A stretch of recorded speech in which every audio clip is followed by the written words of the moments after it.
বন্ধু মানে অনেক আনন্দ, গাল ভরা হাসি, আর সবচেয়ে হচ্ছে প্রচুর প্রচুর রিল্যাক্সেশন। আমরা সব বন্ধুরাই মাঝে মাঝে চেষ্টা করি কারোর না কারোর বাড়িতে হোক বা কোনো জায়গায় হোক গিয়ে একটুখানি টাইম স্পেন্ড করার জন্য। আজকে আমরা সোমার বাড়িতে, সোমার বাপের বাড়িতে আমরা এসেছিলাম, কারণ কাকিমা আমাদের অনেক দিন ধরেই বলেছিল আসার জন্য, তাই সোমার বাপের বাড়িতে আজকে এসেছি।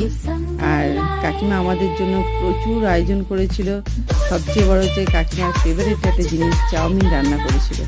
চাউমিনটা এত সুন্দর হয়েছিল, খেতে খুব খুব ভালো হয়েছিল। আর তার সাথে এত আইটেম করেছিল, সত্যি খাওয়া যাচ্ছিল না।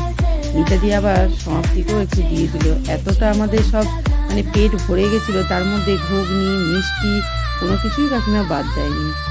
খুব খুব আনন্দ করেছি। সবচেয়ে বড় কথা হচ্ছে সবাই মিলে একসাথে গল্প করা, কাকিমার সাথেও জমিয়ে আড্ডা দিলাম, আর যে যা পারলাম ফটো তো তুলতে